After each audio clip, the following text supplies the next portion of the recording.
Terima kasih banyak dan selamat datang sahabat Lingkar Madani. Terima kasih sudah meluangkan waktunya untuk mengikuti pelatihan pada pagi ini. Kemarin kita sudah melakukan pelatihan sesi kedua dengan Pak Hasto mengenai strategic manpower planning. Di pagi ini, di sesi ketiga ini, kita bertemu lagi nih teman-teman dengan Bu Arianti Suyono yang akan memaparkan materi mengenai building employee relation. Mungkin tanpa berlama-lama lagi ya teman-teman, aku serahkan aja langsung ke Mbak Ririn sebagai moderator kita. Halo Mbak Ririn. Ya, makasih Nabila. Oke, Silahkan. baik. Assalamualaikum warahmatullahi wabarakatuh. Selamat pagi, Waalaikumsalam Bapak Ibu, warahmatullahi teman-teman wabarakatuh. semuanya.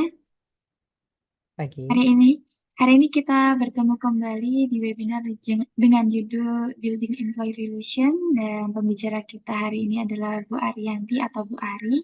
Karena kita sudah berkenalan di hari Senin di sesi pertama, jadi langsung saja saya serahkan kepada Bu Arianti sambil saya share screen Mbak. Terima kasih Mbak Ririn. Selamat pagi Bapak dan Ibu. Assalamualaikum warahmatullahi wabarakatuh. Oke, terima kasih yang sudah hadir. Bapak dan Ibu, kali ini seperti yang tadi Mbak Fahira sudah sampaikan, akan membahas mengenai hubungan dengan pekerja atau lebih common disebut atau lebih sering disebut dengan employee relations ya. Di sini saya akan menggunakan istilah employee relations ya, lebih enak dibanding kalau ada mungkin sudah common ya di sini ya. Jadi saya akan menggunakan istilah ini. Nah, agenda kali ini selain dari introduction atau pendahuluan dari employee relation itu sendiri, nanti akan juga dibahas kaitannya dengan definisinya, kenapa penting employee relation, terus komponen apa saja yang pengaruhi employee relation, terus apa sih bedanya antara employee relation dan industrial relation, dan juga jenis-jenisnya apa sih yang perlu dikomunikasikan, ya. Dan juga strategi serta tantangan yang dihadapi biasanya pada employee relation ini.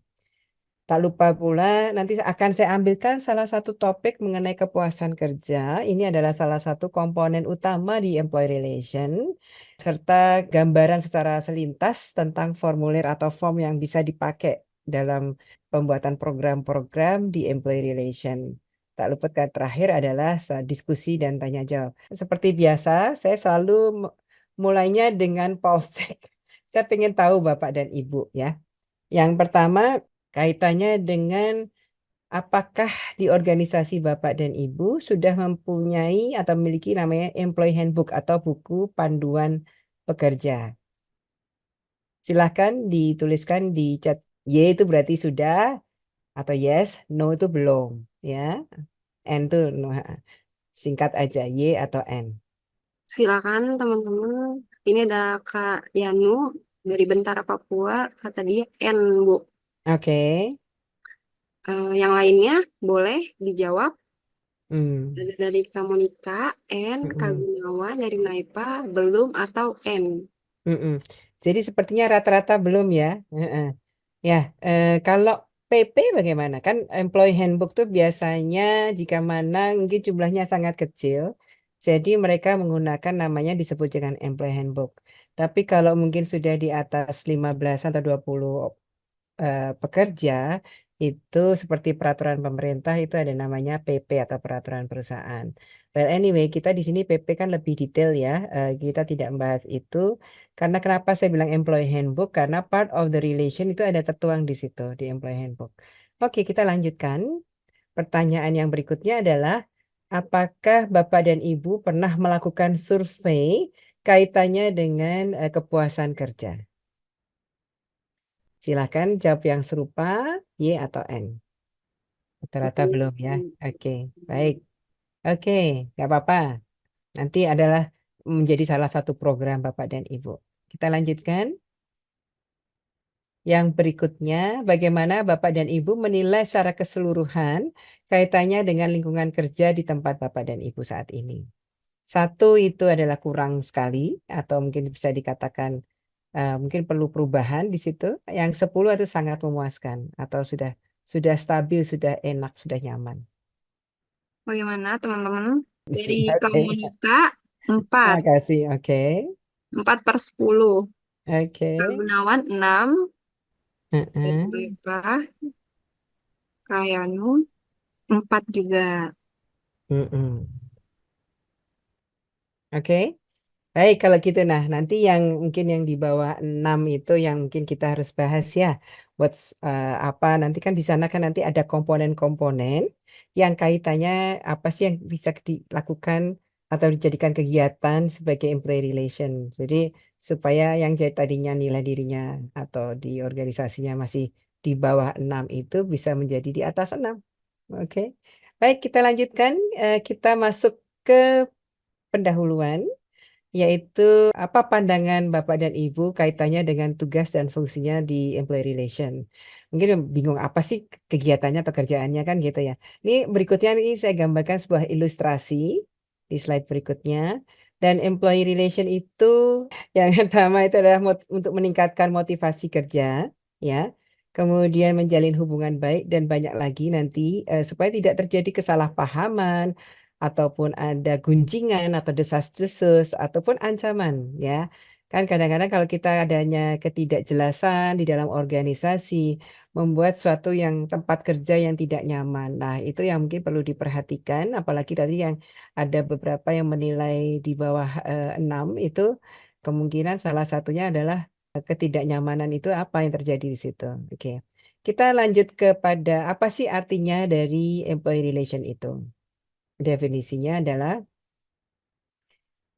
nah ini, intinya adalah sebuah employee relation itu sebenarnya proses memfasilitasi si komunikasi antara pekerja dengan pemberi kerja. Ya, tentang apa? Kebijakan dan perkembangan organisasi untuk menciptakan hubungan baik ya antara pekerja dan pemberi kerja. Ini sangat penting diperhatikan karena apa? Karena jika mana lingkungannya itu positif, maka akan otomatis meningkatkan produktivitas kerja dan tentunya juga motivasi kinerja para pekerjanya, ya. Sehingga pada akhirnya adalah untuk meningkatkan loyalitas ya para pekerja itu sendiri. Nah, tujuannya apa? Pertama tadi meningkatkan komunikasi untuk membangun saluran terbuka dan dialog. Sehingga nyaman kita kalau menyuarakan. Tadi kan kita kan daripada ada guncingan atau desas-desus tadi itu, nah kita suarakan ya. Kemudian menyelesaikan konflik ya. Ya, jadi tidak sehingga tidak terjadi kesalahpahaman. Kemudian juga meningkatkan semangat kerja atau motivasi ya. Sehingga dari hasil itu otomatis produktivitas kita kerja juga meningkat ya. Kemudian kepatuhan, tentunya semuanya itu juga adanya kepatuhan, yaitu tadi makanya kenapa saya tadi menanyakan apakah Bapak dan Ibu di perusahaan Bapak dan Ibu sudah ada employee handbook. Itu kan biasanya yang untuk organisasi ada panduan pekerja lah kan gitu ya yang biasanya berkaitan juga dengan peraturan-peraturan yang disampaikan di internal ya atau yang untuk secara operasional harus mengikuti kepatuhan-kepatuhan ini ataupun yang juga kaitannya dengan yang biasa atau yang disebutkan oleh di Menaker ya atau ketenaga kerjaan yaitu kaitannya dengan undang-undang ketenaga kerjaan yang berlaku. Oke. Kita lanjut ke berikutnya. Nah, ini pentingnya kenapa employee relation. Tadi mungkin tadi sudah disampaikan sedikit mengenai kenapa sih penting kan gitu. Salah satu produktivitas itu otomatis ya. Itu kalau jika karyawannya adalah selalu termotivasi untuk kerja, positif ya attitude-nya, otomatis produktivitasnya akan meningkat. Yang kedua kaitannya dengan retensi ya. Sehingga otomatis akan terjadi loyalitas para pekerjanya pada organisasi ya. Sehingga untuk mengurangi kalau kita terlalu banyak turnover atau banyaknya orang-orang yang resign akan mengakibatkan biayanya akan membengkak juga. Kenapa? Karena ada biaya untuk pembelajaran. Pertama biaya untuk merekrut atau hiring. Kedua untuk pembiayaan untuk pembelajaran. Karena mulai lagi kan untuk memberikan apa pemahaman-pemahaman tentang pekerjaan atau program-program yang akan dilakukan. Kemudian yang ketiga reputasi. Otomatis dilihat dari luar berarti bahwa kenapa banyak pekerjanya yang keluar. Kenapa? Kan gitu. Jadi itu yang mungkin menjadi gunjingan juga di komunitas setempat ya. Terus kemudian yang berikutnya keempat adalah mengurangi konflik ya. Karena hubungan antara pekerja juga dengan para manajemen atau mungkin dengan external parties juga akan bertambah. Jadi untuk mencoba dengan adanya employee relation itu untuk mengurangi konflik. Dan yang terakhir adalah semangat bekerja atau memotivasi supaya mereka selalu dihargai, ya, didengarkan pendapat mereka, dilibatkan dalam program-program atau aktivitas-aktivitas baru dan sebagainya, serta memintai pendapat sehingga mereka akan lebih loyal terhadap perusahaannya. Nah, yang berikutnya ini adalah kaitannya dengan, silakan Mbak Ririn,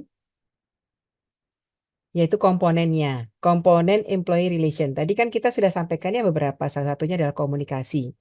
Kemudian resolusi konflik, keterlibatan pekerja, ya, kepatuhan terhadap hukum ketenagakerjaan tadi sudah disampaikan kan beberapa poin yang tadi itu, serta manajemen kinerja sendiri juga harus ditingkatkan, serta pelatihan dan pengembangan keseimbangan kehidupan kerja pekerja, jadi istilah work life balance-nya ya. Jadi sehingga misalnya jam kerjanya ya sesuai dengan peraturan misalnya gitu ya. Atau ada kesempatan untuk misalnya kerja 4. Saya dengar kemarin contohnya adalah BUMN. BUMN akan menerapkan 4 hari kerja satu. Jadi entah itu nanti pengaturannya seperti apa, tapi ada yang pengalaman saya yang pernah saya terapkan, yaitu kalau dia dalam 1 bulan itu istilahnya liburnya selain Sabtu Minggu dia ada libur yang lain kan gitu, tambahan libur, sehingga dia istilahnya bisa dihitung kalau 20 hari kerja menjadi mungkin sekitar 17 atau 8, jadi dia ada penambahan istilahnya hari liburnya kan gitu. Nah, kalau saya dengar dari kemarin tuh BUMN akan menerapkan 4 hari kerja, berarti entah mereka akan mengambil di hari Seninnya atau mereka take turns atau bergantian entah di hari Jumatnya gitu ya. Itu adalah yang akan diterapkan. Jadi work life balance sehingga mereka bisa berkumpul dengan keluarga atau mungkin kalau mereka punya istilahnya usaha-usaha yang lain bisa difokuskan pada hari yang libur itu.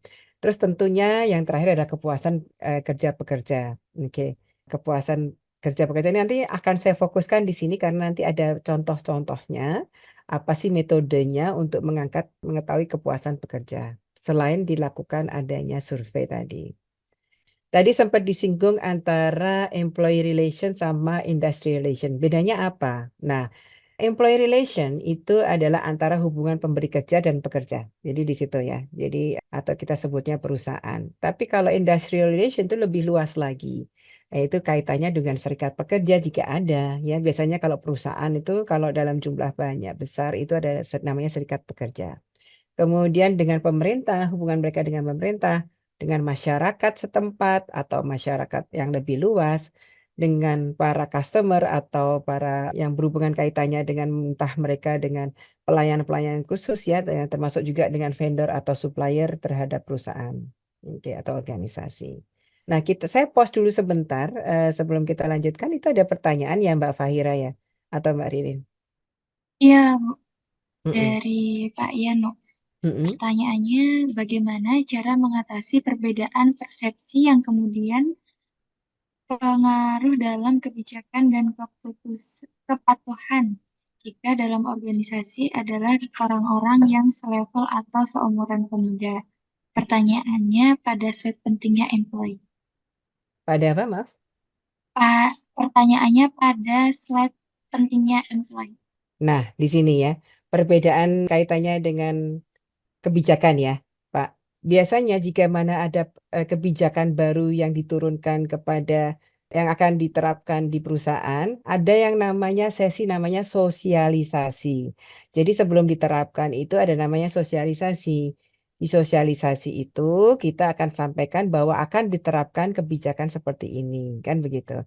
Nah, dari situ terkadang kalau ada yang pengalaman saya ada namanya kita mengambil sampel dari para pekerjanya untuk dimintai pendapat. Jadi kalau tadi Bapak melihat dari komponen-komponen tadi, salah satu adalah melibatkan pekerja, istilahnya get engagement ya istilahnya atau employee engagement, berarti mengajak pekerja atau salah satu di antara pekerja itu untuk dimintai pendapatnya jika mana kebijakan ini akan diimplementasi dan kemudian setelah itu dilakukan sosialisasi.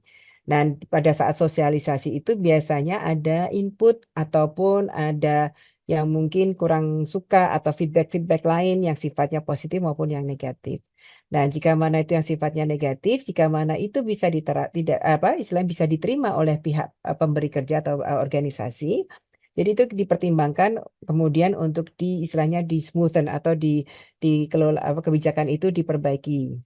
Tapi kalau jika mana tidak, itu akan tetap diterapkan, maka diterapkan. Maka untuk menghindari seperti itu, makanya ada yang nama employee engagement tadi. Jadi ada beberapa perwakilan dari pekerja yang diajak untuk berdiskusi atau dicari tahu ya, jika mana kita mau mengimplementasi kebijakan seperti ini, bagaimana komentar Bapak dan Ibu, apa para pekerja kan seperti itu. Oke, sampai di sini Pak Yanu, apakah ini sudah menjawab pertanyaan Bapak? Oke, baik. Terima kasih. Udah, terima kasih. Oke, kita lanjutkan. Tadi saya mau slide yang berikutnya ini kaitannya yang komponen tadi. Nah, ini kan di sisi kanan yang orange itu lingkarannya adalah, nah, keterlibatan kerja pekerja. Nah, disinilah tadi yang kaitannya dengan pertanyaan Pak Yanu. Jadi sebelum sebuah kebijakan apalagi yang akan berdampak ke seluruh para pekerja, alangkah baiknya itu melibatkan atau mengambil sampel-sampel pekerja untuk ditanyakan jika mana ini akan tentunya sampelnya itu bukan yang favorable ya atau yang Bapak atau Ibu dekat dengannya, tapi lebih kepada yang mereka itu mungkin bisa aja yang suka menyuarakan pendapatnya atau suka berkomentar atau memberikan input dan saran. Nah, itu yang diajak. Tapi kalau Bapak dan Ibu punya misalnya serikat pekerja, berarti kan biasanya serikat pekerja itu kan ada strukturnya, jadi mereka bisa diajak. Tapi saya yakin yayasan jarang yang punya serikat pekerja ya, karena lebih kepada jarang yang punya serikat pekerja. Jadi lebih kepada mungkin lebih kepada yang mereka punya istilahnya sense of apa bisa memberikan input atau feedback kepada perusahaan. Itulah yang ditarik untuk dilibatkan dalam jika mana kebijakan itu akan diterapkan. Baik, terima kasih. Apa sih yang bisa dikomunikasikan kepada pekerja? Ini kaitannya dengan employee relation ya. Pertama mengenai kebijakan perusahaan dan perkembangan dari perusahaan itu sendiri.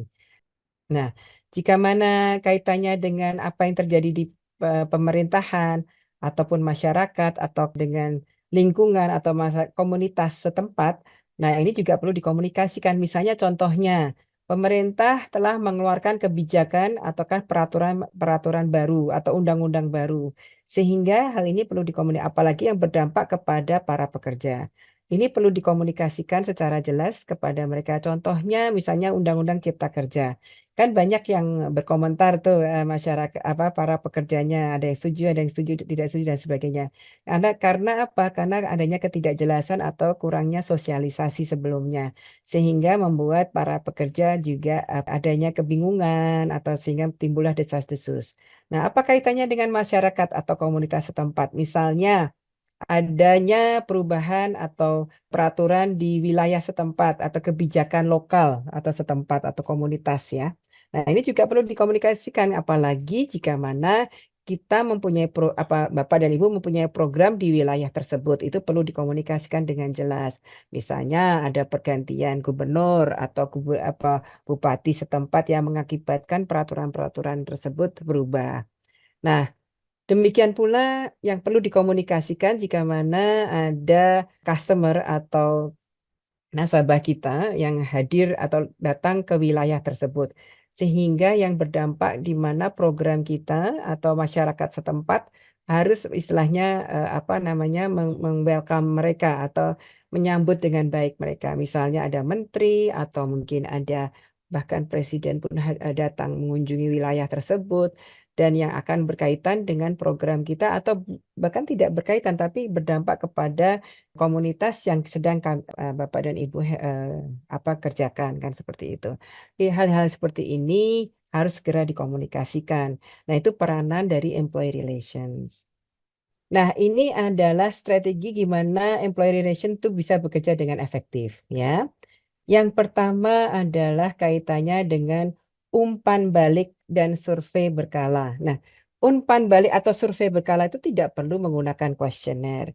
Bisa dengan wawancara atau sebuah fokus group atau sekedar ngomong-ngomong. Jadi misalnya kita lagi istilahnya ngopi bareng atau mungkin ada sesi di mana ada pertemuan yang rutin, mungkin sebulan sekali. Nah, itu disitulah tempat di mana Bapak dan Ibu bisa menggali kaitannya dengan kondisi atau kekhawatiran-kekhawatiran yang terjadi kepada mereka, ya. Sehingga terutama jika mana ada desas-desus yang sangat kencang ya gitu, segeralah dilakukan itu, ya.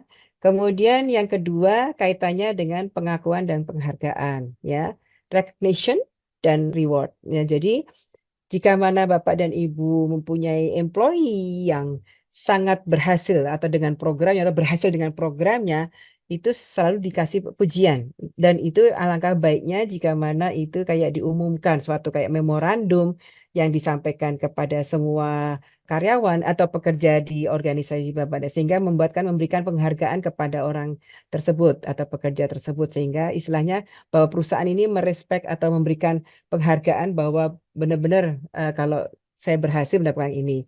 Mungkin Bapak dan Ibu punya program yang lain, misalnya jika mana pekerja tersebut mencapai sebuah prestasinya yang luar biasa, ada suatu bonus atau ada suatu piagam atau apa ya, recognition gitu ya, yang sehingga memicu atau memotivasi tim-tim lainnya, para fasilitator program yang lainnya untuk bisa seperti dia atau membuatkan kesempatan di mana yang berhasil tersebut misalnya membuat suatu Zoom meeting atau bisa istilah semua bisa ikut, bisa berpartisipasi, bisa mengetahui apa gimana sih sukses atau cerita suksesnya kan gitu.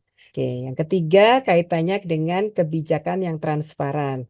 Nah, seperti yang tadi yang saya sampaikan tadi kan ada yang bertanya kaitannya dengan jika mana kebijakan-kebijakan itu tidak di-accept atau tidak diterima dengan baik kan gitu.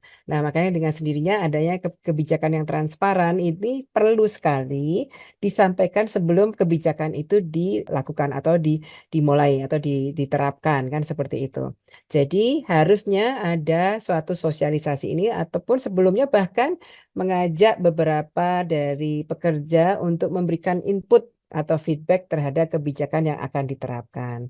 Yang keempat, menjadi budaya inklusif atau kita sebut dengan lebih istilahnya keberagaman dihargai di situ.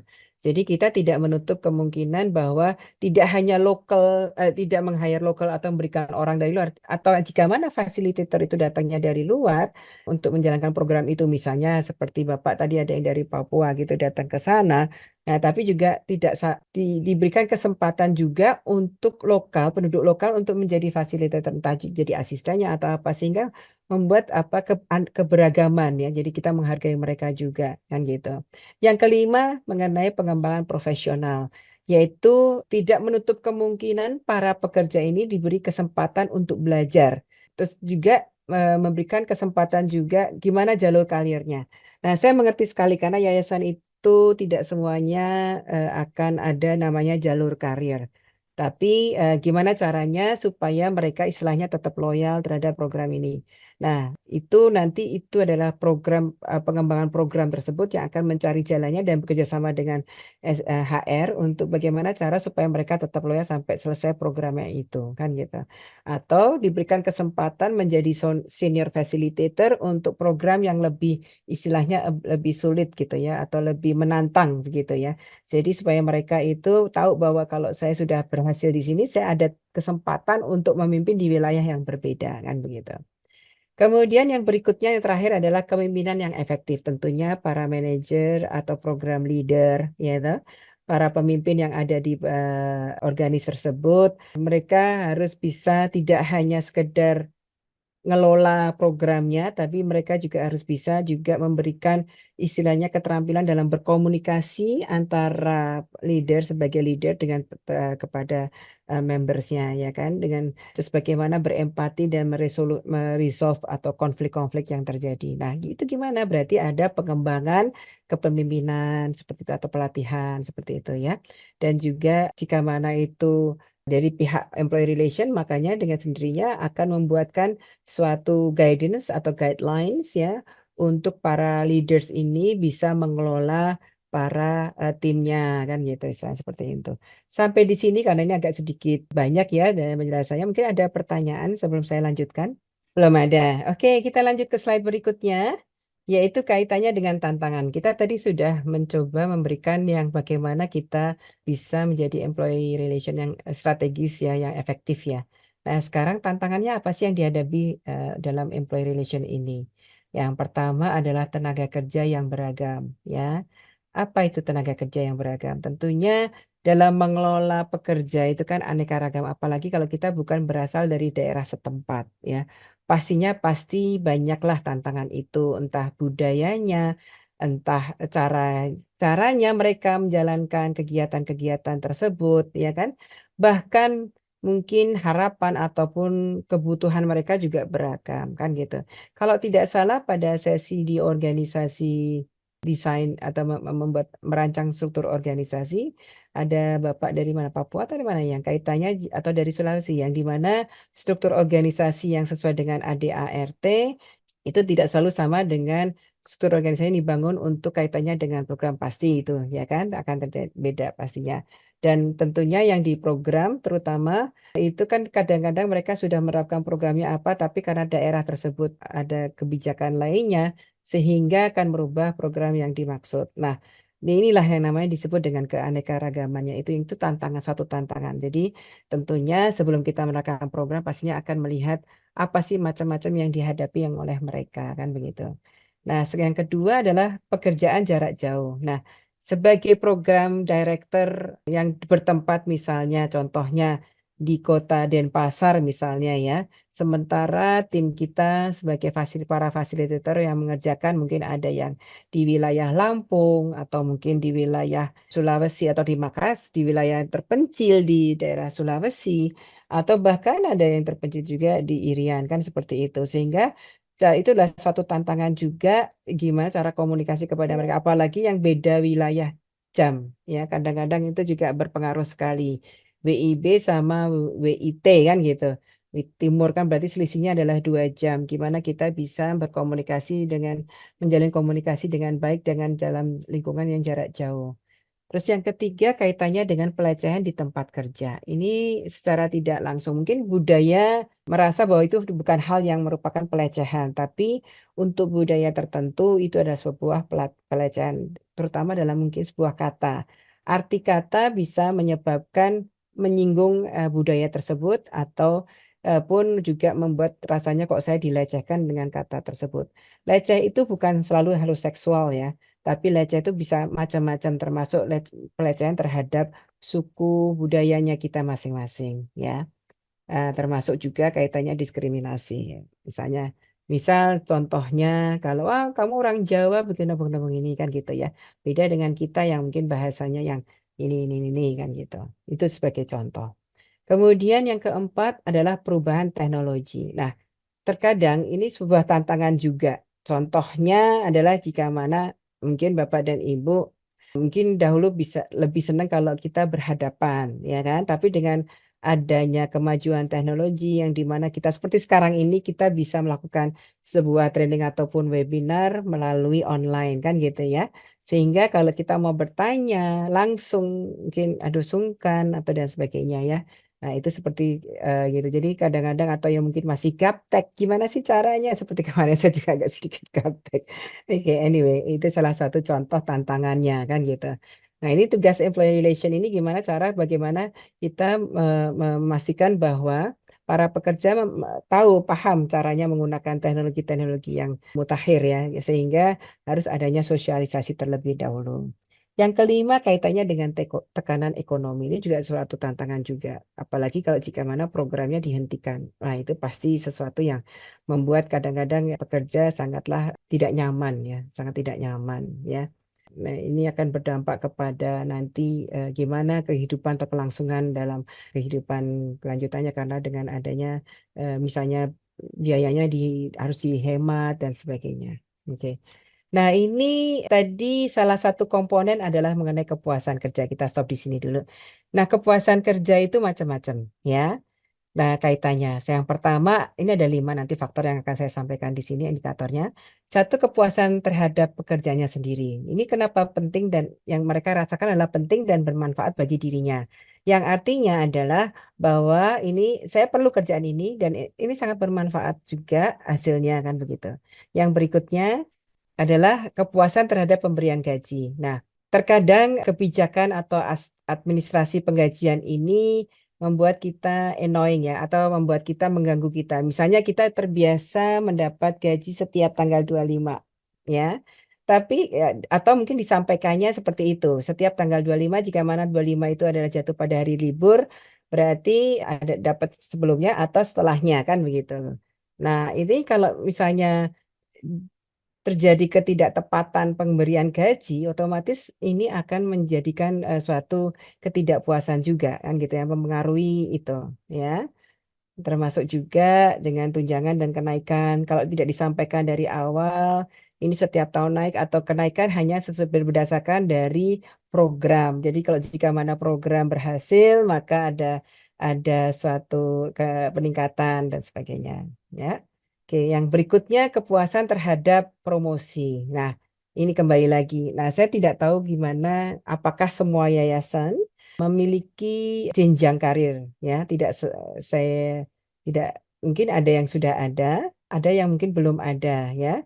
Jika mana ada, itu penghargaannya seperti apa? Misalnya, jika dipromosi akan mendapatkan kenaikan gaji sekian persen atau apa, ya kan? Ataukah penghargaannya seperti apa? Kan mungkin berbeda-beda. Seperti contohnya ini bukan sebuah perusahaan, ini sebuah perusahaan seperti contohnya asuransi. Asuransi itu kalau mereka bisa menutup klaim, ini salah satu contohnya aja, mereka mendapat penghargaan bisa bertamasya, bisa tur, ya, gitu. Nah, seperti itu. Jadi sehingga itu adalah suatu penghargaan atau prestasi yang mereka capai, maka dengan sendirinya mereka dapatkanlah yang namanya bisa bertraveling tersebut atau pergi beramai-ramai karena atas prestasinya. Kita lanjut ke berikutnya, kepuasan terhadap atasan. Nah, ini dulu survei, kenapa orang banyak resign karena atasannya. Kenapa atasannya? Caranya memimpin atau tidaknya keadilan antar satu sama lainnya. Terus tidak melibatkan atau jarang ditemui, susah untuk berkomunikasi dan sebagainya. Nah, ini juga merupakan mempengaruhi sekali untuk kepuasan kerjanya para pekerja. Berikutnya, yang terakhir adalah kepuasan terhadap rekan kerja. Nah, ini biasanya terjadi karena mungkin entah itu ketidakpuasan karena caranya komunikasi membuat menyakitkan, ya, atau istilahnya mengintimidate atau istilahnya mengganggu cara apa seperti tadi menjadi terganggu lah antara, jadi tidak, istilahnya terjadilah ketidaknyamanan antar satu sama lain, ya toh, sehingga komunikasinya akan terganggu, ya. Bisa jadi karena akibat mungkin jealous atau iri, ya, karena yang perlakuan yang tidak sepadan padahal sama-sama mencapai programnya dengan berhasil. Gitu, seperti itu. Nah, ini contoh-contoh dari indikator yang mempengaruhi kepuasan kerja. Nah, metode evaluasinya apa saja untuk bisa mengevaluasi kepuasan kerja ini?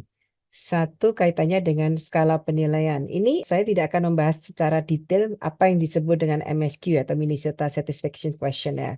Ini adalah suatu kuesioner yang dibuat untuk melihat kepuasan kerja pekerja, ya. Nah, nanti kalau misalnya Bapak dan Ibu tertarik lebih detail mengenai ini, bisa nanti kontak Mbak Fahira. Jika mana nanti ada waktu, bisa melakukan suatu sesi khusus mengenai ini. Tapi kalau untuk tim Bapak dan Ibu cukup tidak terlalu besar, tidak perlu sebuah kuesioner yang sangat canggih, ya. Istilahnya bisa aja dengan menggunakan sebuah istilahnya survei kecil-kecilan, seperti tadi saya melakukan polsek, ya kan? Atau mungkin Bapak dan Ibu bisa melakukan fokus grup diskusi, ya, untuk memanggil mereka, untuk diajak diskusi, kan gitu, ya. Atau mungkin ada dulu saya pernah ngalami menggunakan namanya brown bag session. Brown bag session itu istilahnya brown bag. Kenapa brown bag? Karena kalau kita bawa makan, kalau di orang bule itu kan kalau mereka bawa makan siang itu menggunakan itu, ya, pouch yang berwarna coklat itu, jadi semua sandwich atau apapun dimasukkan ke situ minumannya segala, jadi namanya disebut brown bag session. Brown bag session ini adalah di mana tempat mencurahkan apa yang keinginan. Jadi kembali lagi, kepuasan kerja tidak harus selalu dilakukan dengan survei yang secanggih ini. Oke, maksudnya dengan menggunakan Minnesota MSQ ini. Yang berikutnya, metode evaluasi kepuasan kerja adalah dengan cara wawancara. Tadi saya sudah sampaikan, ya, salah satunya bisa dengan wawancara. Mungkin ada kadang-kadang pekerja yang tidak nyaman dengan wawancara. Jadi mungkin bisa aja dengan tadi yang saya sampaikan dengan cara brown bag session atau dengan cara ngopi-ngopi bareng kan gitu, ya, dengan santai, ya, tidak harus dari kondisi yang sangat tegang sehingga mereka merasa nyaman untuk menyampaikan apa saja. Oke. Yang berikutnya, metode evaluasi juga bisa dilakukan dengan insiden penting. Jadi misalnya ada kejadian yang membuat apa istilahnya berdampak, mungkin entah itu sampai terjadi sesuatu, ya kan? Itu bisa aja sebagai alat ukurnya, kan begitu. Nah, sebagai untuk disampaikan sebagai suatu eh, apa question atau evaluasi ya terhadap itu kejadian itu. Nah, ini cara-cara pekerja biasanya menunjukkan ketidakpuasannya. Tentunya pasti yang paling pertama adalah berhenti atau resign, berhenti dari kerjanya, ya kan? Karena mereka merasa tidak nyaman lagi sehingga mereka perlu cari tempat lain, ya. Tapi juga perlu diperhatikan jika mana banyak pekerja yang keluar masuk perusahaan itu juga suatu pertanyaan kan, kenapa kok sampai tadi seperti itu, yang kan berdampak juga kepada perusahaannya atau organisasinya, ya kan?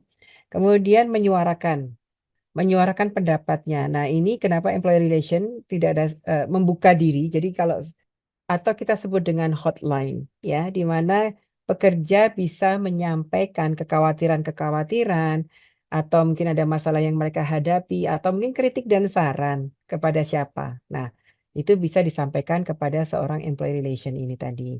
Jadi mereka bisa berkonsultasi dengan nyaman, tapi tentunya kembali lagi harus ada sosialisasi. Jadi si employee kayak membuka diri ya atau open door kan gitu supaya mereka bisa nyaman untuk bicara kepada si pihak employee relation ini. Oke. Oke, kemudian yang ketiga itu mengabaikan. Jadi istilahnya jika mana mereka tidak puas, mereka cenderung diabaikan aja, biarin aja gitu kan ya. Sehingga biar apa istilahnya nanti kan membaik sendiri sama dengan kesetiaannya kan gitu. Jadi membiarkan keadaannya bisa lebih buruk dengan cara absen dan sering membuat kesalahan. Itu adalah salah satu cara juga dia untuk menunjukkan ketidakpuasan. Dan yang terakhir adalah kesetiaan. Sebenarnya sama dengan keberhenti, tapi kan ada juga yang tetap akan cenderung karena saya perlu duitnya kan kasarnya begitu ya, tetap kerja gitu ya. Sampai akhirnya sampai saya akan tunggu sampai kesabaran sampai titik misalnya saya sampai mendapat tempat kerja yang lain kan gitu sehingga tetap setia di situ walaupun mungkin kerjanya biasa-biasa sehingga tidak ada peningkatan yang mencolok kan seperti itu. Nah, ini ada beberapa solusi untuk meningkatkan kepuasan pekerja. Satu, mengadakan program yang mendukung untuk pekerja. Seperti tadi misalnya ada sesi di mana brown bag session tadi untuk supaya mereka bisa bisa mencurahkan masalah-masalah yang mereka sedang hadapi, ya kan? Atau dengan cara program-program lain, misalnya jika mana saya lulus program, saya bisa mencapai keberhasilan dalam memfasilitasi program ini, saya akan mendapat suatu bonus atau penghargaan yang tersendiri ya, atau misalnya bisa bertamasya kemana, atau mengunjungi mana, ataukah mungkin diberi kesempatan yang lain gitu ya. Terus yang kedua, melakukan perubahan sistem pembayaran berdasarkan keahlian pekerja atau berdasarkan jasanya. Jadi misalnya apa? Oke, saya lulusan S2 dan saya sudah pengalaman kerja di bidang ini ya kenapa saya tidak dihargai kan gitu nah itu salah satu yang kita bisa lakukan sebagai seorang employee relation untuk melihat itu tapi jika mana soalnya misalnya saya bukan orang S2 tapi misalnya saya sudah pengalaman sekian lama di dunia menjalankan program atau proyek ini maka ya alangkah kalau memang saya memang diperlukan jangan digaji seperti orang yang baru sebagai fasilitator baru kan seperti itu. Nah, itu harus put in place antara antara pemberi kerja dengan si SDM-nya kan gitu ya, untuk supaya memberikan istilahnya supaya mereka tetap loyal atau sampai selesai mengelola program atau proyeknya. Terus yang ketiga tadi kan di salah satu komponen utama tadi ada namanya work-life balance kan gitu ya. Ini kaitannya dengan jadwal kerja yang lebih fleksibel. Misalnya karena ini programnya tidak harus memang sebagai maaf ini saya agak potong sedikit karena kadang-kadang kita kan berada di posisi kota lain, ya. Sementara program itu di wilayah terpencil atau di pelosok, sehingga kita agak sulit memonitor keberadaan si pekerja itu di tempat, ya, atau di wilayah itu kan gitu. Sehingga dengan adanya program ini, mereka bisa mengatur jadwalnya sendiri. Yang penting programnya tercapai dan ada update setiap berkala kan begitu. Sehingga para atasan tidak ada kecenderungan untuk istilahnya apa namanya worried atau sangat bisa memonitor dari jarak jauh seperti itu. Ini salah satu contohnya kan gitu. Jadi sehingga mereka fleksibel. Apalagi kalau di wilayah remote itu mereka kan ada perlu mungkin kalau apalagi yang sudah berkeluarga perlu mereka kembali ke kota untuk menemui keluarganya dan sebagainya. Yang penting programnya berjalan dengan lancar, ada update berkala dan atasannya sebagai atasan juga bisa recognize dan juga selalu memberikan kesempatan tersebut. Oke. Nah, yang terakhir adalah perubahan struktur kerjanya. Misalnya bisa juga melakukan rolling, entah itu kalau jika mana jenuh. Tapi biasanya kalau program, apalagi program leader, ya mereka kan tetap harus selesai sampai program itu selesai.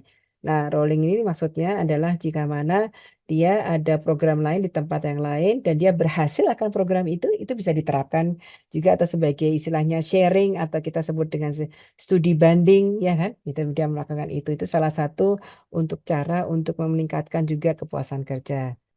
Nah, ini tadi sebagai gambaran pendekatannya seorang employee relation, pekerja dan pemberi kerja, ya kan? Ya, kalau Bapak Ibu dan perhatikan bahwa ini adalah kebutuhan yang di tengahnya itu adalah kaitannya dengan wants, apa yang diharapkan ya needs dan ekspektasinya apa nantinya kan gitu. Nah, employee relation itu menggather informasi tersebut dengan juga ditambahkan dengan lingkungan. Apa sih input-input dari yang kondisi yang setempat, ya kan gitu. Jadi mungkin bisa jadi apa yang diharapkan itu apa yang diinginkan itu tidak sama dengan yang di wilayah yang berbeda. Jadi pekerja yang menginginkan ini di wilayah ini, misalnya di wilayah Sulawesi berbeda mungkin dengan pekerja yang berada ditempatkan di proyek misalnya di Maluku, misalnya seperti itu. Jadi seorang employee relation ini harus selalu melakukan tugasnya adalah juga melihat kondisi di lingkungannya seperti apa. Maka itu timbullah needs namanya. Nah, needs inilah yang di gather atau dikumpulkan oleh para employee relation ini. Kembali lagi employee relation it does not necessarily orang SDM atau HR-nya ya bisa jadi kalau mungkin tidak terlalu besar organisasinya bisa juga dirangkap oleh program directornya kan gitu. Dan kebutuhan apa sih yang diperlukan di wilayah itu misalnya kan gitu. Nah, wilayah itu mungkin perlunya lain gitu. Nah, itu yang perlu didiskusikan sehingga muncullah anti ekspektasinya seperti apa. Jadi jangan sampai dijanjikan sesuatu yang nanti ekspektasi yang tidak sesuai dengan yang diharapkan kan seperti itu. Nah, ini kira-kira gambarannya, pendekatannya. Nah, ini faktor kekhawatiran para pekerjanya. Tentunya ini ada kaitannya dengan lingkungan tadi yang tadi kalau digambarkan di lingkungan di bawah sebagai faktor apa kekhawatirannya mencakup apa saja kan gitu pastinya tentang komunitasnya. Komunitasnya apa aja sih? Apalagi kalau misalnya si program leader atau yang menghandle project tersebut ditempatkan di wilayah yang mungkin budaya sangat berbeda dengan yang bersangkutan kan gitu. Sehingga apa ada harapan-harapan dari komunitas itu yang membuat ketidaknyamanan kan gitu seperti itu. Itu salah satu contoh saja. Yang kedua rekan, misalnya gini, ada rekan yang lain di di assign atau ditempatkan di wilayah Lampung. Sementara ada yang saya ditempatkan di wilayah Sulawesi misalnya, di Sulawesi Tengah misalnya kan gitu di bagian agak terpencil. Saya merasa iri, kenapa kok saya ditempatkan di sini? Bisa aja kan gitu ya. Sementara mungkin ini secara apa kesulitan, kompleksitasnya lebih tinggi dibanding yang ada di Lampung. Dan mereka maka direcognize lebih tinggi dibanding saya. Itu salah satu dari kekhawatiran para pekerja. Nah, yang berikutnya adalah keluarga. Kenapa? Ini sangat penting sekali kaitannya dengan mereka yang ditempatkan di terpencil. Nah, berarti kan kita sebagai employee harus memahami gimana mereka yang ditempatkan di terpencil. Ada kesempatankah pekerja balik menjenguk keluarga. Nah, makanya tadi ada namanya work-life balance kan. Salah satu komponennya. Ini tujuannya adalah supaya bisa memahami gimana kondisi keluarga saya kan. Itu yang sangat di-worry. Nah, yang terakhir adalah kaitannya dengan atasan dan organisasi. Pasti ini atasan itu sangat penting karena apa? Selama ini mungkin komunikasi saya tidak baik dengan atasan saya ya karena atasan saya kalau saya rasa ini kan karena dari sisi persepsi saya ya belum tentu sebenarnya seperti itu. Atas saya jarang apa konteks saya apakah saya dianggapnya sebagai tidak mampu atau saya apa dan sebagainya. Makanya sangat jelas itu kalau kalau diterapkan misalnya saya Indonesia ada program misalnya 5 minute talks every day. Jadi untuk touch base atau untuk saling berkomunikasi misalnya kan gitu. 5 menit sebelum kita mulai kerja kan gitu. Istilahnya untuk menyampaikan apa saja yang harus kita kerjakan hari ini. Itu salah satu programnya misalnya kan gitu. Nah, ini kaitannya dengan total incentive management. Nah, ini di sisi lain dari yang tadi ya, itu apa saja sih yang misalnya kaitannya dengan individual development.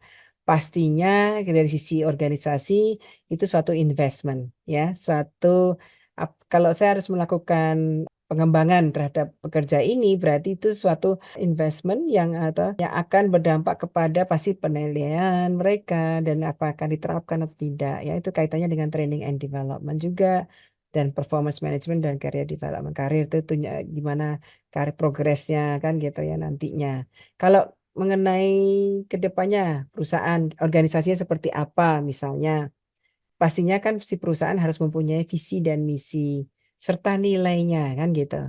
Vision, mission and values-nya seperti apa. Karena values itu sangat penting kalau misalnya ini maaf, saya pernah menangani sebuah organisasi di mana organisasi tersebut istilahnya selalu menerapkan namanya under the table money, kayak gitu ya. Maksudnya gampang lah nanti dengan uang pasti atau dengan amplop pasti gampang lah. Nah itu kan berarti satu values. Sementara values kita, kami yang sebagai pekerja tidak menganut seperti itu. Nah dan kita harus berhadapan seperti itu. Berarti kan ke future-nya adalah perusahaan ini adalah kurang kan gitu, istilahnya begitu. Terus perkembangannya gimana organisasi ini? Apakah akan sustain, akan berkelanjutan, atau hanya sesaat, hanya karena kaitannya dengan program-program ini saja? Tidak akan ada dampaknya ke depannya, kan seperti. Termasuk juga reputasi dan image dari perusahaan itu sendiri. Di mana perusahaan itu misalnya apalagi kalau karyawannya adalah sering keluar masuk, kan gitu ya. Nah, terus juga stakeholdersnya dan win-win over time, maksudnya itu ke depannya gitu saling ada istilahnya kebersamaan ataukah mungkin kita saling sepakat dan sebagainya. Nah, yang berikutnya salah satu insentif di komponen ini adalah kaitannya dengan positive work environment. Seperti apa misalnya atasan kita, cara leadership kita, hubungan kita sesama karyawan, sesama pekerja, sama atasan kan gitu ya. Terus karakteristik dari pekerjaan itu sendiri, ya toh. Terus kemudian komitmen, apakah saya diberikan kesempatan untuk membuat suatu decision atau keputusan ya. Kan kemarin kan kita kan ingat nggak di organisasi mendesain merancang itu tadi kan ada bagaimana apakah saya diberikan kesempatan untuk mengelola keuangannya atau budgetnya kan gitu ya. Apakah saya hanya terima aja dari atasan dan sebagainya. Jika mana biasanya pekerja adalah sudah senior, biasanya kan mereka kan apalagi yang pengalaman gitu ya. Maksudnya pengalaman dalam hal ini berarti kan trusted-nya kan harus ada di situ. Kalau dia merasa bekerja di situ tidak merasa di trust, buat apa? Kalau selalu dimonitor, padahal saya sudah pengalaman, saya sudah budgetnya saya sudah terkontrol dan sebagainya, pasti tidak nyaman dan dia akan cenderung tidak merasa puas di situ. Yang total compensation juga selain basic salary, apakah ada suatu bonus ataukah ada hadiah kalau mereka nanti mencapai suatu program berhasil tepat waktu. Adakah tunjangan-tunjangan lain misalnya saya harus kembali itu ada tunjangan saya untuk kembali atau transport untuk mengunjungi keluarga dan sebagainya. Ini adalah salah satu pendekatan untuk dalam employee relation ya, program-programnya dari sini untuk kaitannya dengan incentive management, total incentive management. Sebelum kita masuki slide ini, adakah pertanyaan? Oke, ini dari Bapak Gunawan. Apakah ini semua harus diterapkan atau kita sesuaikan sesuai dengan pendanaan program? Ya pastinya tentunya. Kalau menurut Bapak gimana? Tentunya kalau saya pasti ya disesuaikan dengan adanya dana dari program tersebut. Jadi kalau kalau misalnya kita kan bisa bertahap ya Pak, tidak harus selalu dibentuk dalam bentuk uang, ya kan? Jadi bisa aja berbagai macam. Yang tadi kayak wawancara kan mungkin kita bisa melibatkan misalnya kita kalau ya paling uangnya adalah untuk ngopi, ya gitu Pak ya. Atau kalau kita ada sesi brown bag tadi itu di mana ada focus group discussion kan gitu ya yang mereka membawa makan siang sendiri-sendiri kan bisa aja seperti itu. Dananya juga tergantung Pak. Jadi kalau kita mau ngasih insentif tentunya Bapak kan sudah menghitungkan dengan program itu, keberhasilan dengan program itu ada keuntungannya berapa pastinya kan sudah ada ya Pak ya. Jadi tentunya kan juga ada yang kita sisihkan untuk melakukan atau memberikan suatu insentif ataupun bonus di akhir program itu jika tercapai dengan baik atau bahkan melebihi dari ekspektasi. Kan seperti itu. Nah, ini di depan Bapak ini sudah melihat adanya beberapa program itu kaitannya harapan, kebutuhan, dan keinginan tadi itu. Nah, kembali lagi dana itu disesuaikan pastinya pendanaan program, ya kan? Dengan adanya dana ini sekian, sementara karyawan harus begini, terus gimana di market? Di pasaran tuh gimana? Kalau menghandle program ini rata-rata para program fasilitatornya digaji ini misalnya gitu. Kita tidak lepas dari pastinya UMP atau UMR setempat atau ya kan upah minimum minimum provinsi atau regional ya setempat ya. Jadi otomatis dengan sendirinya masalah penggajian itu kita diusahakan sesuai dengan yang ada ketentuan yang ada supaya tidak paling tidak itu sudah mengurangi dari atau menghindari dari ketidakpuasan kerja karena sesuai kan begitu. Masalah bonus itu rencananya bagaimana dengan program pada saat kita mendapatkan dana program itu kan pastinya sudah ada perhitungannya tersendiri karena saya belum belum pernah di yayasan ya tapi setahu saya itu ada kalau di project itu di tempat saya pengalaman kerja saya itu kalau ada project itu sudah menghitung termasuk resourcesnya dan keuntungan-keuntungan yang lainnya atau untuk dipakai untuk yang lainnya kan seperti itu untuk kaitannya dengan pekerjanya itu kan gitu sehingga mengurangi salah satu adalah mengurangi itu. Nah, kalau sesuatu yang lain misalnya dengan keinginan tadi para pekerjanya atau program C ini keinginan pastikan makanya dengan seorang employee relation ini dia melihat juga kebutuhannya yang setempat seperti apa. Misalnya contohnya karena kerjanya di remote akan susah di mereka untuk kembali ke kota misalnya kan pekerjaannya untuk kembali ke kota untuk mengunjungi keluarga. Nah, mungkin kebutuhannya apa di sana kan gitu. Apakah di daerah tersebut yang terpencil itu tidak ada misalnya kendaraan yang tersedia misalnya kendaraan operasional. Bisakah mereka menumpang kendaraan operasional misalnya gitu. Jadi misalnya kendaraan operasional setiap seminggu sekali misalnya ada yang bisa membawa ke kota misalnya seperti itu. Nah, itu salah satunya. Nah, kalau itu merupakan kendaraan pastinya kan itu sudah dihitung dari secara keseluruhan ya proyek operasional cost ya. Jadi otomatis mereka employee bisa ikut misalnya atau ada base dan sebagainya kan gitu. Nah, kebutuhan ini ya yang nanti para employee relations itu yang melihat kondisinya seperti apa. Jadi employee relation itu kan lebih kepada memfasilitasi ya, istilahnya menjembatani antara pekerja dengan pemberi kerja kan gitu dengan kebutuhan-kebutuhan si pekerjanya ini yang diinginkan.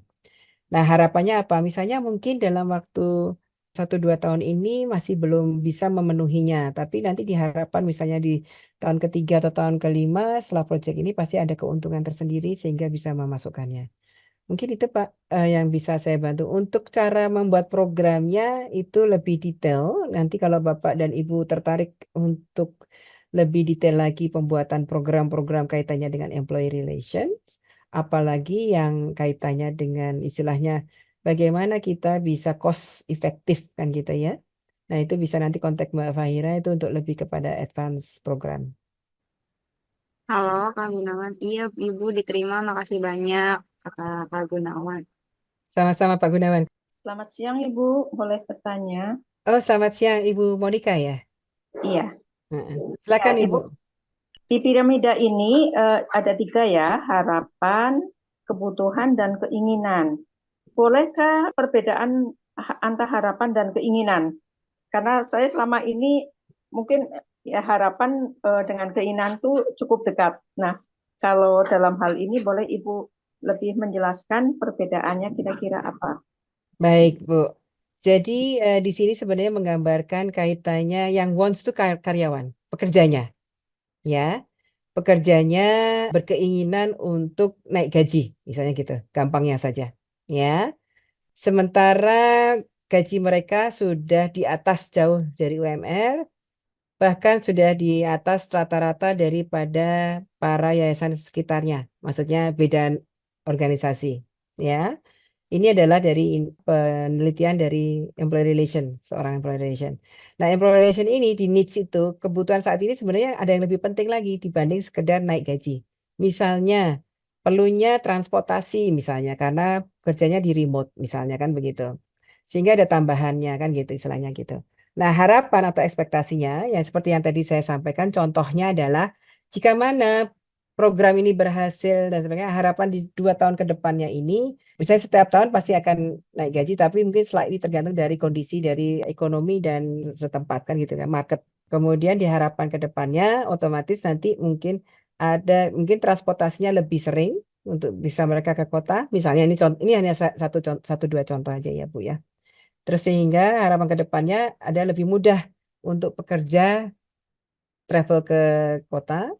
Untuk lebih mudah mungkin diharapkan ke depannya akan dibuatkan keluarga bisa mengunjungi, jadi vice versa, itu seperti itu. Istilahnya ke depannya, mungkin tidak saat ini, ke depannya harapannya seperti apa, kan gitu. Gitu. Jadi kalau tadi keinginan itu saat ini, harapannya itu ke depannya, kan gitu ekspektasinya nanti ke depannya. Gitu. Jadi Baik, ya. gitu. Terima kasih. Ya. Baik, kalau kebutuhan lebih kepada sebenarnya yang dibutuhkan tuh ini, gitu, bukan yang itu, kan gitu, yang diminta oleh karyawannya kan, gitu. Itu Bu. Baik, terima kasih, Ibu. Sama-sama. Ya, Bu Ari, ini ada pertanyaan dari Bu atau Bapak Tantri. Mm-mm. Bagaimana cara menyampaikan ke atasan kalau kita pernah terlibat dalam membuat budget program di tempat sebelumnya? Sebab saat pembahasan budget yang dilibatkan hanya manajer program dan manajer uang. Begitu. Baik, baik. Sangat bagus sekali pertanyaan ini. Sebenarnya tertuang di resume kita. Jadi kalau kita dulu pernah achieve atau kita pernah mengerjakan itu, pastinya kan sudah tertuang di resume kita ya, pada saat sebelum di hire ya.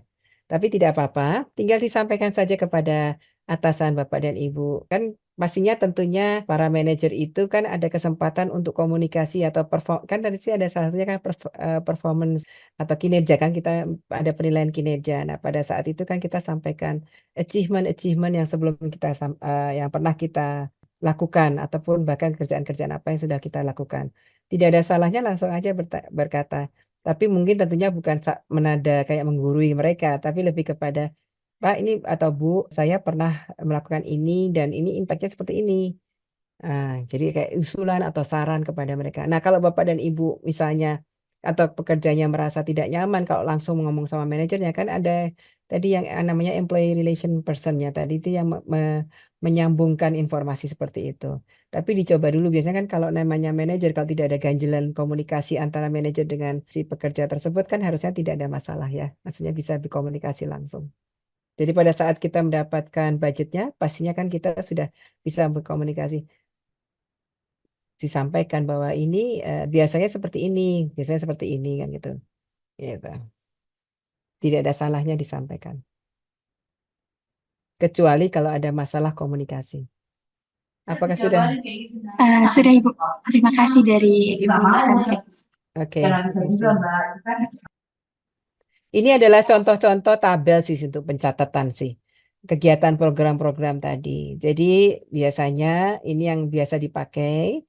Ya pesan apa yang mau disampaikan di sini yang wants-nya tadi itu. Misalnya tadi yang Bu Monica ya tadi menanyakan apa bedanya dengan yang wants dan expectation kan gitu. Nah ini dituliskan di sini.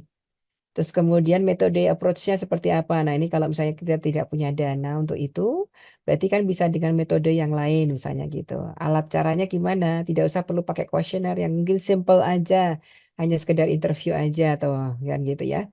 Terus do dan don't-nya itu maksudnya apa yang dibolehkan atau yang tidak dibolehkan dikerjakan kan gitu. Terus siapa yang akan melakukannya? Apakah si program director sendiri langsung atau si employee relation atau mungkin bantuan dari ya, employee relation SDM-nya atau gimana.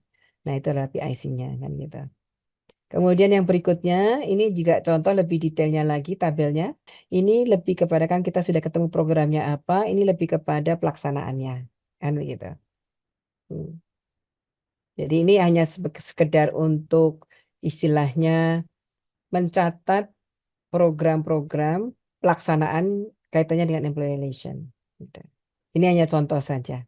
Nanti kalau pada saat ada sesi khusus, mungkin jika mana ada, ini bisa dibantu dalam istilahnya pelatihan, istilahnya ada kasus-kasus yang bisa disampaikan di sini kan gitu ya. Bisa latihan-latihan cara membuatnya dan sebagainya. Oke. Nah, ini sudah terakhir Mbak Fahira slide saya. Mungkin Sebelum melakukan closing ataupun kata-kata terakhir ya. Apa yang key takeaways-nya? mungkin kita buka sesi diskusi ya, Bu. Ah, Silakan bagi teman-teman yang ingin bertanya atau mau sharing-sharing nih terkait organisasi ya bagaimana, boleh di-sharing-sharing juga teman-teman, silakan. Iya, baik. Sebetulnya ya mungkin sharing kami sebetulnya memang karena kami saat ini baru menyelesaikan program selama 3 tahun ya. Kemudian memang dari segi organisasi itu masih sangat banyaklah kekurangan kami ya. Jadi tadi seperti untuk employee handbook, kami kayaknya ada draft tapi ya itu copy paste ya. Jadi saya belum yakin apakah itu cocok atau tidak untuk diterapkan di organisasi. Yang ini juga memang dalam sesi yang lain kami akan minta bantuan dari Lingkar Madani untuk kita bisa mengembangkan. Dari segi pengalaman 3 tahun ini, saya sebetulnya sangat yakin bahwa organisasi kami punya peluang yang besar untuk maju. Namun karena kembali itu dari segi benefit untuk staff ya, begitu proyek selesai, aduh ini gimana ya, nanti kami masih harus cari-cari lagi pendanaan. Ya saya memang sampaikan ke mereka, saya sangat berharap bahwa tim yang ada bekerja sekarang ini bisa melanjutkan lagi. Tetapi kalau memang kita belum ada pendanaan, saya bilang ya tentu saya tidak bisa paksa mereka kalau kemudian mereka harus mencari peluang yang lain ya. Tapi bahwa saya sampaikan bahwa kita punya peluang untuk maju ke depan. Dari capaian program ini sudah sangat positif, kita banyak peluang lagi. Nah, memang artinya inilah hal-hal yang harus dibereskan, harus dikuatkan. Ada employee handbook-nya, ada ya semua ya kelengkapan untuk kita sebagai organisasi menuju yang baik begitu. Kalau kita bicara tentang misalnya bonus, iya bonus untuk kita bertahan sebagai organisasi yang misalnya pada saat tidak ada pendanaan, kita harus tetap punya dana untuk operasionalnya, kemudian bahwa agar kita bisa diterima pada saat call for proposal itu harus ada auditnya. Nah, itu kan perlu biaya juga gitu ya. Kemudian juga dari segi untuk medsosnya, kami juga tidak punya orang khusus nih tentang komunikasi. Jadi masih dirangkap-rangkap gitu. Tapi semua kalau untuk maju memang perlu itu ya, perlu kesabaran, perlu keikhlasan, perlu berkorban. Ya siapa yang memang mau bertahan dalam kondisi ini dan mau maju ya tentu saya pikir itu yang akan nantinya menjadi seleksi ya yang betul-betul punya passion untuk bekerja di NGO non-profit. Tentu berbeda dengan yang tadi kalau Ibu Ariyanti kan barangkali latar belakang perusahaan ya Bu, memang pasti ada profit. Nah, kita di organisasi ini juga artinya kami harus belajar bagaimana bisa menciptakan profit itu. Tetapi bahwa integritas dan ketentuan-ketentuan tetap harus dijalankan agar kita tidak ambruk. Itu sih Bu, tapi ya secara prinsip bahwa program-program dari Lingkar Madani itu tentu sangat-sangat kami perlukan untuk kita terus berkembang. Mungkin itu sharing dari saya, Ibu. Terima kasih Bu Monika. Terima Ya, kasih sekali. Bu Monika berapa karyawannya? Pekerjanya yang di tempat Ibu? saat ini ada 10 orang. Oh, 10 orang, oke. Iya. Ya, employee handbook cukup itu Bu, nggak usah PP dulu. Karena kan sifatnya kan kontrak semua ya Bu ya. Iya, betul. Berdasarkan Betul. program kan. Iya. Iya. Pastilah Jadi itu kan ada Bu, cara. untuk bicara misalnya seperti yang bonus seperti apa, kita kan memang harus jangka panjang ya. Itu Ya kan? expectation ya Bu. Iya, Itu masuk artinya kan expectation. iya, kemudian juga bahwa sangat perlu yang dipelajari ini kan saat ini kita melaksanakan satu program nih. Padahal sebetulnya dari segi potensi bisa kita ada program yang lain. Tapi kan kita harus meningkatkan kapasitas nih, kemampuan kita. Bagaimana bisa menghandle lebih dari satu program. Ya, jadi mindset kita juga kalau sudah satu program ini, kalau ada program lain harus gini-gini. Nah itu juga dari segi mindset kita, kalau kita ingin lebih survive, lebih berkembang, ya kemampuan kita untuk melaksanakan lebih dari satu program. Kemudian juga bahwa masing-masing orang juga harus bisa terlibat dalam membuat proposal. Kalau hanya 1-2 orang yang memikirkan proposal ya susah juga, ya. Jadi sangat banyak memang yang harus kita pelajari. Betul Bu Monica. Ya. Baik sekali, bagus. Nanti mungkin kalau Ibu mau lebih lanjut lagi bisa kontak Mbak Lingkar Madani atau Fahira untuk kaitannya mungkin ada mentoring. Salah satunya mentoring kan ada sesi di mana Ibu juga bisa diberi pencerahan lah kasarnya kan gitu ya. Iya. Untuk kaitannya dalam salah satunya membuat employee handbook ya kan, atau mungkin dalam proposal kan gitu, salah satunya kan gitu istilahnya. Mungkin bisa di sharing di mentoring session. Iya. Terima kasih, Bu. Sama-sama. Terima kasih, Kak Monica. Saya boleh menambahkan sedikit. Silakan, Ibu. Ya, jadi ini juga tantangan begitu banyak tawaran-tawaran dari Lingkar Madani, pelatihan-pelatihan yang saya juga sudah catat-catat, tapi tiap kali, aduh ya ini terlewat. Karena memang dengan resource kita yang terbatas, kadang harus ke lapangan, kadang ada agenda lain, jadi aduh sayang sekali ya, maunya sih semua ikut ya, tapi kemudian kapan kerjanya. Jadi itu salah satu tantangan kami juga untuk peningkatan kapasitas SDM kita. Iya, terima kasih itu. Iya, Baik. Bu. Silakan, Kak. Oh iya, terima kasih. Materinya saya pikir ini sangat bagus sekali, apalagi di wilayah timur itu kan kalau secara keseluruhan di wilayah timur itu kan secara keseluruhan sebenarnya kalau di materi yang sudah disampaikan ini kan tidak ada sama sekali seperti begitu. Yang kedua, sebenarnya nyambung dengan yang tadi pertanyaan dari Ibu Monica tadi berbagi juga. Ini kan mungkin konteksnya kalau organisasi yang misalnya lembaga swadaya masyarakat atau NGO itu mungkin sangat terbatas seperti begitu. Tapi kalau untuk perusahaan kan pasti punya SOP yang memang sudah cukup seperti begitu. Tapi bagi saya dalam kerja-kerja organisasi terkait dengan materi yang tadi sudah disampaikan itu sangat penting sekali begitu.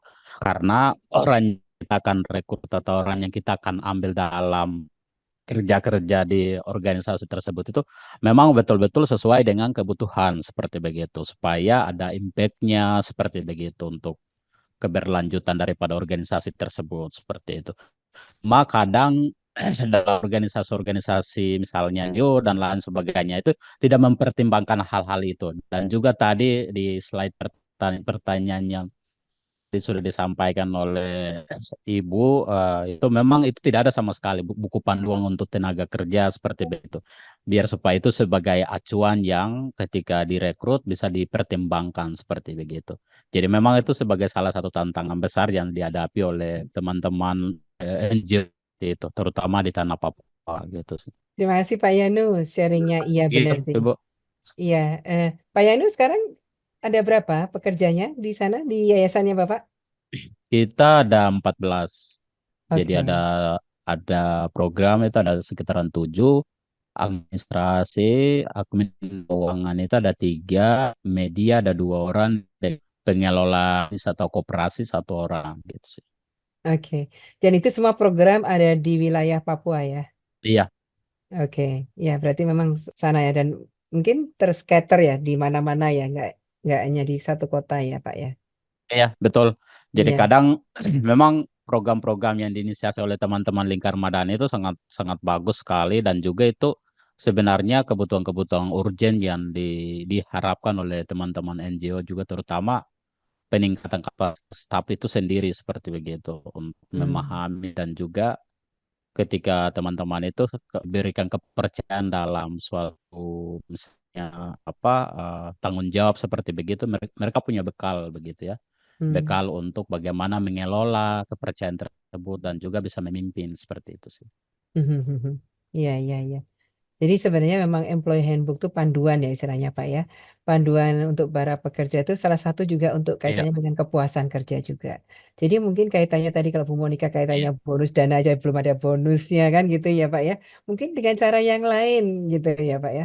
Jadi tidak usah harus yang penting saya merasa kayak kerja di sebuah lembaga swadaya masyarakat, tapi paling tidak saya di honor atau saya dihargai kan gitu. Employee handbook itu merasa kayak iya. kita sebagai paduan juga. Jadi tidak perlu harus dalam bentuk selalu uang, Pak, ataupun dana-dana tersendiri kan gitu.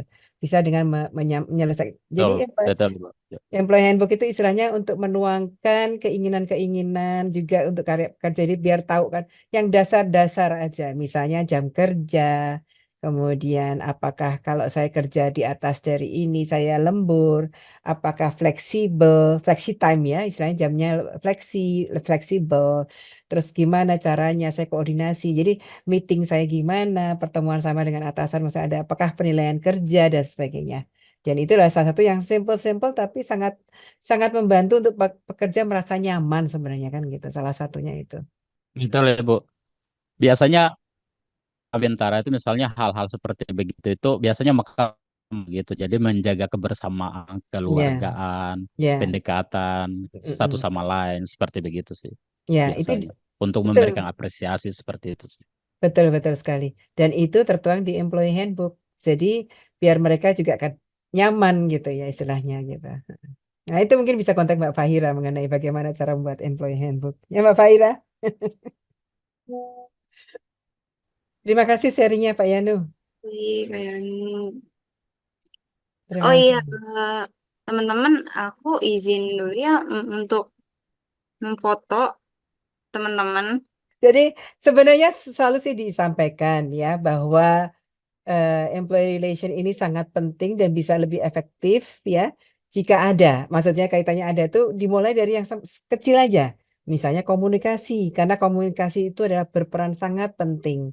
Nah, komunikasi itu bisa dituangkan juga dalam bentuk employee handbook, di mana di employee handbook itu juga tertuang beberapa regulasi dari pemerintah juga yang perlu disampaikan, kan begitu. Jadi nanti kalau mau lebih detail lagi mengenai employee relation ini dimulai dari awal aja dengan gimana yang kita perlu sampaikan kepada karyawan kan gitu pekerja kita yang ada apalagi dengan kaitannya project-project pasti tentunya untuk guidance mereka biar lebih nyaman dalam bekerja. Itu aja sih Mbak Fahira. Ya, Mbak. Ya. Teman-teman, silahkan dinyalakan kameranya terlebih dahulu.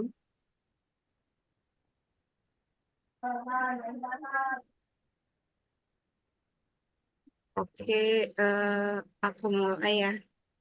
Sat- Satu, dua, tiga. Sekali lagi. Satu, dua, tiga. Oke, terima kasih untuk Bu Arianti atas pemaparannya. Terima kasih Eh, kembali.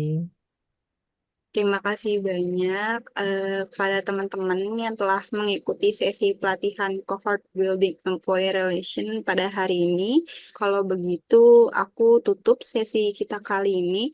Aku ucapkan terima kasih bagi teman-teman yang sudah mengikuti kegiatan pelatihan ini dari sesi 1 sampai sesi 3 di bulan ini. Terima kasih juga kepada Bu Arianti Suyono, Mbak Ririn dan Mbak Maya. Terima kasih juga kepada teman semuanya. Aku tutup sesi ini. Selamat menjalankan aktivitas, teman-teman. Terima kasih Terima kasih semuanya. semuanya. Terima Selamat kasih. Terima kasih semua. siang.